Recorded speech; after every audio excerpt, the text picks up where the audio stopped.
আপনি একটা বেঈমান, আপনি একটা অমানুষ। আমি জীবনের কোনোদিন আপনার বাড়িতে আমন, আপনার চেহারা দেখব না। আপনি যদি মরেও যান না, মাটি দিতে আমি আসবো না। জামাই, তোমরা কান্দছো কেন? কি হয়েছে? আব্বা, আপনি এখনো মরেন নাই? কি ফালতু কথা বলছো? আমি মরি নাই মানে? এই আম্মা, আপনি এটা কি কাজ করলেন? ফোন দিয়ে এমন ভাবে কান্নাকাটি করে বললেন যে আব্বা অসুস্থ। আমি তো ভাবছি আব্বা মারা গেছে। দেখেন আব্বা, দেখেন আপনার ছোট জামাই সে সব সময় আপনার মৃত্যু কামনা করে। তুমি কি ব্যাককল গাদা? আরে আমার শাশুড়ি আম্মা বলছে সে অসুস্থ, তুমি তার মাইরা ভাড়া দিলা। এই চুপ করেন তো, আপনার তো কথাই হয় না। আপনি কথা বলার আগে মুখের মধ্যে একটা সোনো মাইরেন। আপা কি আপনার রাত্রে বেলা খুঁজে পায় না? টর্চ লাইট দিয়ে খুঁজতে হয়। এই, তুমি কি করতে চাও? আমি কালা কালা গলার মালা, আর তুমি সুন্দর গাছের বান্দর। দেখলে তো মনে হয় 3 বেলা গাঞ্জা খাও, হিরোইন খাও। নায়কের মতো একটা ছেলেকে আপনি হিরোইনচি বলতেছেন। এই কথা বলে সে প্রমাণ করে দিল সে একটা অশিক্ষিত ফকিন্নি। আরে বাবাজি, তোমরা থামো না, দোহাই লাগে তোমরা একটু থামো।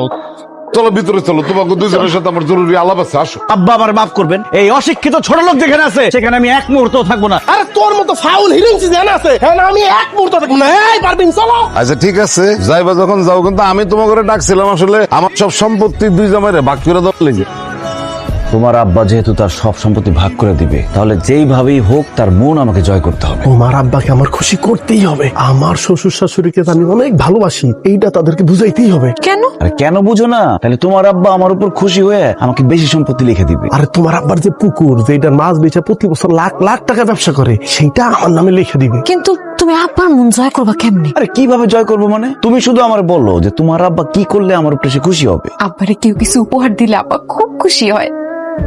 এসব কি নিয়ে আসছো? না আম্মা, আপনি তো খবর দিলেন আব্বা অসুস্থ, তাড়াহুড়া করে চলে আসলাম, তখন কিছু নিয়ে আসতে পারি নাই, তাই এখন বাজারে যাই আব্বার জন্য সামান্য কিছু উপহার নিয়ে আসলাম। এইগুলির কি দরকার ছিল বলো তো? তোমরা আমার বাড়িতে আসলে তো আমি খুশি হই। কি কি আনছো দেখি? তেমন কিছু না, তবে আপনি খুশি হইবেন, কারণ আপনার জন্য আমি একটা টাইট জিন্সের প্যান্ট, একটা হাওয়াই শার্ট নিয়ে আসছি আব্বা। আর বলো কেমন এমনি বলি? কোনদিন আমার জুতা মুজা শার্ট প্যান্ট পরতে দেখছো? আমি পরি পায়জামা পাঞ্জাবি ফতুয়া লুঙ্গি, এগুলো আমি পরবো না। যাও, ওগুলো তুমি নিয়ে যাও। আব্বা, আমি বড় মানুষ, আপনার জন্য সামান্য উপহার নিয়ে আসছি। লাগবো না বাবাজি, বড় জামাই উপহার নিয়ে আসছে, তার উপহার দেখে আমি বুঝতে পারছি তুমি কি নিয়ে আসতে পারো। আব্বা, এই ছাগল দিয়ে কি আর হাল চাষ করা যায়? আমি আপনার জন্য একটা পায়জামা, একটা পাঞ্জাবি, আতর, তাসবি, 2টা জায়নামাজ আর সামথিং ফল ফ্রুট নিয়ে আসছি। আব্বা নেন। বাবা জামাই, তুমি জানো আমি পায়জামা পাঞ্জাবি তো পরি।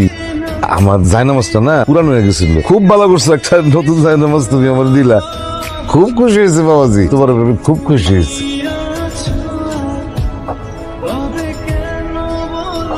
শারমিন, এদিকে আসো, সর্বনাশ হয়ে গেছে। কি ব্যাপার আব্বা, আপনি এই লোকের সাথে এত সকাল সকাল কই গেছিলেন? এই আলমগীর, তুমি আব্বার সাথে কথা বলবা না, আব্বা তোমার উপর খুবই রাগ। হেই, কি ধরনের কথা বলেন? আব্বা আমার উপর রাগ করবে কেন? কারণ তুমি নামাজ পড়ো না, তুমি বেনামাজি। আরে যে দেখো আমার বড় জামাই ফজরের আজানটা দেওয়ার লগে লগে তৈরি হয়ে দাঁড়ায় আছে আমার নিয়ে মসজিদে যাইব, আর তুমি তো মনে হয় মাত্র ঘুম থেকে উঠছো। এই তুমি মুসলমানের ছেলে না? আব্বা বাদ দেন না, তার খামাখা বকাবকি করে লাভ নাই। শুনেছি একটা পশু আছে, তার লেজ থেকে চুঙ্গার মধ্যে 14 বছর ঢুকাই রাখলো সোজা হয় না। তার অবস্থা তো তার চেয়ে মর্মান্তিক।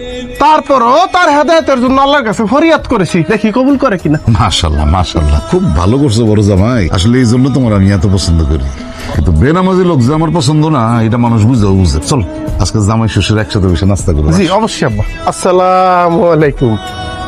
হে শারমিন, ধলা সামরার সামাই পেয়ে এই দুলাভাইকে ভুলে গেছো, অথচ তোমার বিয়ের আগে আমি যখন শ্বশুর বাড়িতে আসতাম দুলাভাইকে খাপ করে জড়ায় ধরতাম।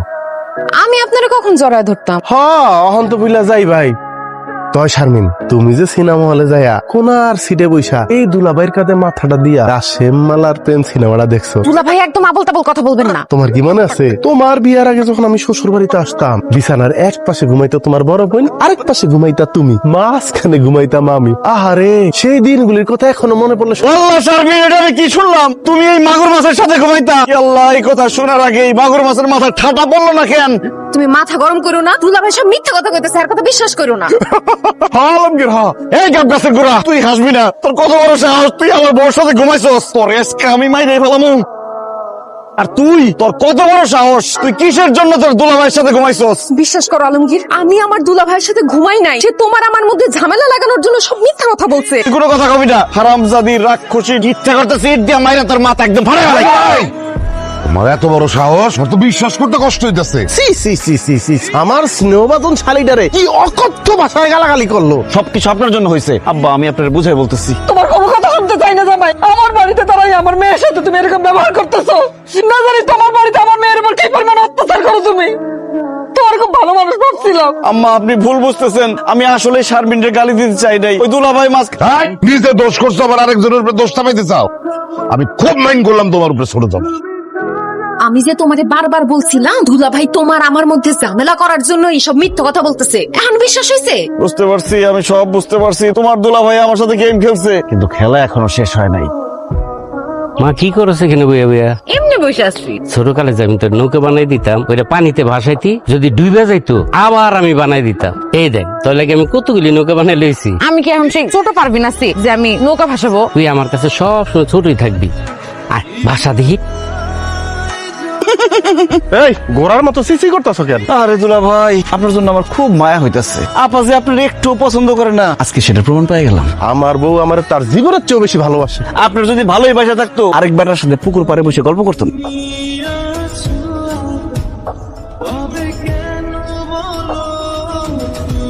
ছি ছি ছি ছি আব্বা, বাপের বয়সে একজন মানুষকে সে এইভাবে মারছে। সে কি মানুষ? সে তো মানুষ না, সে একটা শয়তান। আব্বা বিশ্বাস করুন, আমি জানতাম না যে এটা পারমিনের চাচা। আমি যা করছি না বুঝে করছি। একদম মিথ্যা কথা। হ্যাঁ যা করতে বুঝতে বুঝেই করছে। আমি বারবার কইলাম আমি পারবি না চাচা। তুমি আজকে যেটা করছো খুব খারাপ কাজ করছো, আমার মনের থেকে উঠতে গেল। তুমি আমার চানি লাগেন চা গোসল করার জন্য নিছি। তোমার গোসল করতে মন চাইলে তুমি নর্দমায় যাও। এটা আমার চাচা দাও। ও এটা আপনার চা? কই কাপের মধ্যে, চায়ের মধ্যে কোথাও তো ছাগল নামটা লেখা নাই। হ্যাঁ চায়ের কাপের মধ্যে তো বলদ লেখা আছে। চা অর্ডার আমি দিছি, চা আমার, চা আমিই খামু। অর্ডার আপনি দিলেও এই চা আমি খামু। খবরদার আলমগীর, চায়ে যদি একটা চুমুক দাও একদম জিব্বাটা টান্দা ছিঁড়া হলামু। আরে দুলাভাই আপনারা এটা কি শুরু করছেন? এই যে ছোট দুলাভাই চায়ের অর্ডার দিচ্ছে, বড় দুলাভাই চাটা ওনারে দিয়ে দেন, আমি আপনার একটা চা বানাই দিতেছি। অসম্ভব, আমার সামনে বসে আমার আগে সে চা খাবে, এটা কোনোদিন হইব না। আমার চা আমি না খাই যাবো না, তুমি অন্য রাস্তা খাও। তোমার এই দুই জামাই ছোট লোক বেদব ইতর ফাজিল। আচ্ছা বাড়িতে না ঝগড়া করো, এর লেগে রাস্তাঘাটে দোকান পাঠাইয়া ঝগড়া করে লাগবো? এই দুনিয়াত কি আর কোনো পোলা পাও নাই? হ্যাঁ এই অসভ্য দুইটার কাছে দুইটা মায়ের কি লেগে দিতে গেছো? তুমি রে খালি সহ্য করছো না? আমি যদি তোমার জায়গায় হইতাম লাইতে দুইটারে বাইতে বার করে দিতাম। এই এলাকায় আমার একটা মান সম্মান আছে, কিন্তু তোমরা দুই জামাই আজকে যেটা করলা, আমার মান সম্মান সব শেষ। আমি তো অবাক হয়ে যাই যে আমার জামাই হইয়া তোমরা দুইজন কোন আক্কেলে এই চায়ের দোকানে গিয়া এমনি ঝগড়াঝাটি করলা। আমার মাথায় ঢুকে না, তোমরা যখনই আমাদের বাড়িতে আসো তখনই দুইজনের মধ্যে এত ঝগড়া কেন? কিসের শত্রুতা তোমাদের মধ্যে বলো তো? আম্মা আমার আসলে কারোর সাথে কোনো শত্রুতা নাই, কিন্তু দুলাভাই সবসময় আমার সাথে হিংসা করে। সবসময় আমার ছোট কইরা আব্বার কাছে বড় হইতে চায়, ভালো সাজতে চায়। আমিও তো একটা মানুষ, বলেন কতক্ষণ আমার মেজাজ ঠিক রাখতে পারি? এই ফালতু কথা কই পারা। আমি তোমার হিংসা করি না, তুমি আমার হিংসা করো। আমি এই বাড়ির বড় জামাই, ন্যূনতম সম্মানটুকু সে আমার করে না। মাঝে মধ্যে তো সে আমার তুই তুমগারি করে। শর্মের কথা কি কমু, দুই একবার তো সে আমার গায়ে হাত তুলছে। এখন সে ছোট জামাই যদি আমার গায়ে হাত তোলে, আমি কি তার ছাইরে দিমু? আপনিও তো তার গায়ে হাত তুলছেন। আম্মা দুলা ভাইয়ের কথা একদম বিশ্বাস করবে না, সে একটা মিসকা শয়তান। আমার জামাইরা সে সহ্যই করতে পারে না। আর তোমার জামাই আমার জামাইরে খুব সহ্য করতে পারে। আব্বা সব নাটের গুরু হইতেছে এই ছোট জামাই। ও ইচ্ছা করে আমার জামাইয়ের পায়ে পাড়া দিয়ে ঝগড়া করে। খবরদার আপা, নিজের জামার দোষ আরেকজনের ঘাড়ে দিবেন না। এই, খবরদার করে দিলাম, আমার বউর সাথে উচ্চ স্বরে কথা বলে জিব্বা টাঙ্গে ছিঁড়া ফেলা দেব। খবরদার। আল্লাহ, তোমরা কি ভুলে গেছো তোমাদের সামনে যে তোমাদের শ্বশুর, আমি তোমাদের শাশুড়ি মুরব্বী মানুষ বসে আছি, সব ভুলে গেছো তোমরা? সব আমারই দোষ, নাহলে আমি এমন দুইটা মানুষের লগে আমার মায়া দুইটার বিয়া দিব কিসের জন্য? ভুল একটা করছি, কিন্তু আর ভুল করুম না। আমি ভাবছিলাম যে আমার সব সহায় সম্পত্তি আমি দুইজনের সমান ভাগে ভাগ করে দিব। যেহেতু দুই জামাইয়ের মধ্যে কোনো বনিবনা নাই, খালি ঝগড়াঝাটি করে দুইজনে, সেহেতু আমি সিদ্ধান্ত নিয়েছি আমার সম্পত্তির একটা কানা করিও আমি এই দুইটারে দিব না। আমার সম্পত্তির ব্যাপারে আমি অন্য সিদ্ধান্ত নিব। এখন যাও তোমরা আমার চোখের সামনে থেকে যাও। এই তোমার জামাই এলে আমার সামনে তো সরো। আর রাখেন তো দুলা ভাই, আমার জামাই আপনার সাথে ঝগড়াঝাটি করতে আসেন, সে আপনার সাথে বন্ধুত্ব করতে আইছে। আব্বা আমাদের দুজনের উপরে রেগে আছে, বলে দিচ্ছে আমাদের সম্পত্তির ভাগ দিব না। এখন যদি আমরা ঝগড়াঝাটি বাদ দিয়ে মিলা না যাই, তাহলে সম্পত্তির ভাগ আরো পাবো না। হরসে আমার মনে হয় কি তোমরা দুজন মিলা যাও, তাহলে তোমাদের দুজনের জন্যই ভালো হবে। হায় হায় আম্মা, দুলাভাই বড় মানুষ, মাছের মাথা খাবে দুলাভাই, আপনি আমার কেন দিলেন? দুলাভাই মাছের মাথাটা আপনি খান। না না আলমগীর, আমি জানি মাছের মাথা তোমার খুব পছন্দ, তুমি খাও ভাইয়া। না না দুলাভাই, মাছের মাথাটা আপনি খান। আমি কিন্তু রাগ করবো আলমগীর, তুমি খাও ভাইয়া। আচ্ছা ঠিক আছে, আমরা এক কাজ করি, আমরা দুজনেই মাছের মাথাটা খাই। করেন ভাই। আমি কি স্বপ্নে আছি নাকি বাস্তবে আছি? আমার দুই জামাই একজন আরেকজনের খাওয়াই দিতেছে। আম্মা এখন থেকে আমাদের দুই বোনের জামাই আর ঝগড়া করবে না, তারা এখন মিলে গেছে। আল্লাহর কাছে লাখ লাখ শুকরিয়া। আমি সারা জীবন এটাই চাইছিলাম যে তোমাদের মধ্যে যেন আর ঝগড়াঝাটি না হয়, কারণ তোমাদের দুজনকে তো আমি মেয়ের জামাই মনে করি না, মনে করি যে আমার নিজের সন্তান। আমি আজকে খুব খুশি, খুব খুশি। আব্বা আমরাও খুব খুশি। আব্বা আমরা যেহেতু মিলে গেছি এবং আপনারাও যেহেতু খুশি, তাইলে এবার আমাদের সম্পত্তিগুলি আমাদের যার যার নামে একটু ভাগ করে দিলে ভালো হয়, কি বলো? আব্বা আর দেরি না করে আমাকে সম্পত্তি আমাকে বাকিটা বুঝাই দেন। বুঝলাম না, সম্পত্তি আমি তোমাদের ভাগ করে দিব কিভাবে? তোমাদের না বললাম যে আমি আমার সম্পত্তি নিয়ে অন্য একটা সিদ্ধান্ত নিব, সেটা তো আমি নিয়ে ফেলাইছি। আমার সব সম্পত্তি আমি এতিমখানায় দান করে দিচ্ছি। আব্বা কি কইতাছেন আপনি এসব? আপনার সব সম্পত্তি আপনি এতিমখানা দান করে দিয়েছেন কেন? কারণ আমি বুঝতে পারছিলাম যে আমার এই সম্পত্তির জন্য তোমাদের দুই জামাইয়ের মধ্যে এত ঝগড়াঝাটি কাজে। হাই হাই দুলা ভাই, কত বড় সর্বনাশ করে ফেলাইছে আব্বাই, দেখতেছেন? আপনি কি কাজ করছেন এটা? আপনার কোনো বিবেক নাই, আক্কেল নাই? আমরা আপনার মেয়ের জামাই থাকতে আপনি কোন আক্কেলে সম্পত্তি এতিমখানায় দান করছেন? আমাদের জন্য কি একটু চিন্তা করেন নাই আপনি? হ্যাঁ মেয়ে, আপনার চুলদারি কি ঘুমের মধ্যে বাঁচছে? এত বড় সর্বনাশটা আপনি কিভাবে করলেন? আপনি একটা বেঈমান, আপনি একটা অমানুষ। আমি জীবনের কোনোদিন আপনার বাড়িতে আমন, আপনার চেহারা দেখুন না। আপনি যদি মরেও যান না, মাটি দিতে আমি আসবো না।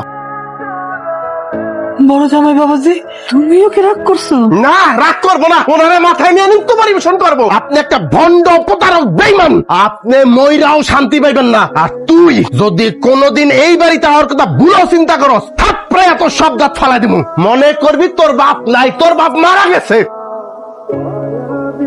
জামাই দাঁড়াও, তোমরা তো আমার সম্পত্তির ভাগ নেওয়ার জন্য আসছিলা, তো সম্পত্তির ভাগ বুঝ জানা নিয়ে চলে যেতেছো কেন? সম্পত্তির ভাগ কই থেকে বুঝে নিমু? তার আগেই তো সম্পত্তি আপনি এতিমখানায় দান করে দিয়েছেন। না জামাই বাবা, আমি আমার সম্পত্তি কোনো সময় এতিমখানায় দান করিনি। আমার সম্পত্তি আমি বহু আগে সমান দুই ভাগে ভাগ কইরা আমার দুই মেয়ের নামে দলিল কইরা রাখছি। তোমাদেরকে আসতে বলছিলাম সে দলিল বুঝা নেওয়ার জন্য। পারভিন শারমিন, এই যে তোদের সম্পত্তির ভাগের অংশ। তাহলে কেন কইছিল সম্পত্তি সব এতিমখানায় দান করে দিছো? দেখ মা, তোরা এই বাড়িতে আসার পরে জামাই বাবাজিরা আমারে কি সুন্দর করে আব্বা ডাকছে, আদর সম্মান করছে। আমি বুঝার চেষ্টা করছি যে এই আদর ভালোবাসা এগুলি কি সত্যই নাকি সব আমার সম্পত্তির লোভে করছে। আমি তো করে বললাম যে এতিমখানায় আমি সব সম্পত্তি দান করে দিচ্ছি। তারপর দুই জামাই আমার সাথে যে ব্যবহারটা করলো, আমি বুঝে ফেলাইছি যে আমরা যতই জামাই গো নিজের সন্তান মনে করি না কেন, জামাইদের কাছে আমরা আসলে বাপ মার জায়গাটা নিতে পারিনি।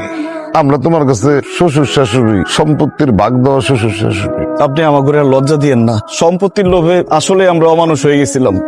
আপনারা শ্বশুর শাশুড়ি আমাদেরকে যে এত আদর করেন, এত ভালোবাসেন, এটা কখনো চোখে পড়ে নাই। আব্বা, এই সম্পত্তি আমার লাগবে না আব্বা, আপনারাই আমার সবচেয়ে বড় সম্পদ। আমারও কোনো সম্পদ লাগবে না, ওই আলমগীর কইছে না।